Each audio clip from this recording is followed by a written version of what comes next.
Hi hello வணக்கம் and welcome to box office. ஒவ்வொரு வீக்கும் release ஆகக்கூடிய படங்களை குயிக்கான ரிவ்யூ பார்க்கக்கூடியதான் நம்மளுடைய பாக்ஸ் ஆஃபீஸ். அந்த வகையில் இந்த வீக் வந்து பார்த்தீங்கன்னா லாஸ்ட் வீக் பொங்கலை முன்னிட்டு ரிலீஸ் ஆன பல படங்கள் வந்து பாக்ஸ் ஆஃபீஸ் கலெக்ஷன் என்னெல்லாம் பண்ணியிருக்குன்றதா இந்த வீக் நம்ம வந்து பார்க்க போகிறோம். வாங்க நிகழ்ச்சிக்கு போகலாம். இப்போ நம்ம பார்க்க போகிற படம் மிஷன் சாப்டர் 1 அச்சம் என்பதே இல்லை. ஏஎல் விஜயுடைய டைரக்ஷன்ல அருண் விஜய், எமி ஜாக்சன், நிமிஷா சஜயனுடைய நடிப்புல வெளிவந்து வெற்றிகரமாக ஓடிட்டு இருக்கக்கூடிய திரைப்படம் தான் இந்த மிஷன் சாப்டர் 1 அச்சம் என்பதே இல்லை. அண்ட் இந்த திரைப்படத்துக்கு மியூசிக் டைரக்டர் ஜிவி பிரகாஷ் அவர்கள், படத்தினுடைய சினிமாட்டோகிராஃபர் சந்தீப் கே விஜய், படத்தினுடைய எடிட்டர் ஆண்டனி.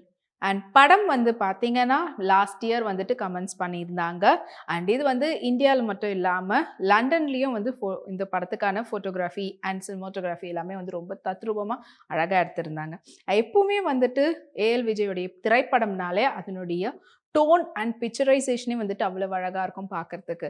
அதே போல் இந்த படத்துலையும் வந்து எந்த ஒரு குறையும் சொல்ல முடியாது. அண்ட் படத்தினுடைய கதை எங்கேயோ கேட்ட மாதிரி இல்லாமல் ரொம்ப பழகி போன ஒரு கதையாக இருக்கும். உடம்பு சரியில்லாத தன்னுடைய குழந்தைய எடுத்துக்கிட்டு ட்ரீட்மெண்ட்டுக்காக போகக்கூடிய அருண் விஜய் அவர்கள் லண்டனுக்கு போகிறாரு. அங்கே எதிர்பாராத ஒரு விதத்தில் அவர் வந்து அரெஸ்ட் ஆகிடுறாரு. அண்ட் அரெஸ்ட் ஆகிட்டு ஜெயிலில் இருக்கும்போது ஆல்ரெடி இந்தியாவில் நடக்க போகிற ஒரு பெரிய மாநாடு, அதாவது ஒரு G20 மாநாடை வந்து கெடுக்கணுன்றதுக்காக தீவிரவாதிகள் ஒரு பிளான் போடுறாங்க. அதுக்காக அங்கே லண்டன் பிரிசனில் இருக்கக்கூடியவங்களெல்லாம் வெளியில் கொண்டு வரணும்னு டெக்னிக்கலாக ட்ரை பண்ணுறாங்க. ஸோ அந்த விஷயம் அவருக்கு அங்கே தெரிய வந்து அங்கே இருக்கக்கூடியவங்களோட சேர்த்து, அதாவது அங்கே இருக்கக்கூடிய காட்ஸோட சேர்ந்து அந்த பிளானை வந்துட்டு எப்படி ஸ்டாப் பண்ணுறாரு அப்படின்றது தான் படத்தினுடைய மீதி கதையாக இருந்தது. ஃபுல் அண்ட் ஃபுல் ஆக்ஷன் பிளாக்ல நல்லாவே பியூட்டிஃபுல்லான ஒரு ஆக்ஷன் பிளாக் வந்து கொடுத்துருப்பாரு அருண் விஜய் அவர்கள். ஸோ அவருடைய மாஸான ஒரு ஆக்ஷன் பிளாக்கை பார்த்துருக்கலாம் இந்த படத்தில். ஆஸ் யூஷுவல் எமி ஜாக்சன் எப்பவுமே வரக்கூடிய அழகான ஒருவங்களாக வந்துட்டு போயிருக்கிறாங்க.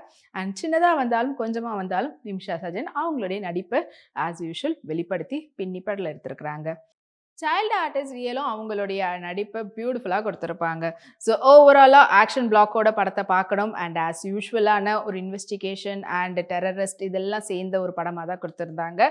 அண்ட் இந்த திரைப்படத்தினுடைய பட்ஜெட் வந்து 25 crores அண்ட் இப்போ வரைக்கும் வந்து box office collection 18 crores and இப்போ வரைக்கும் தியேட்டரில் வெற்றிகரமாக ஓடிட்டு இருக்குது.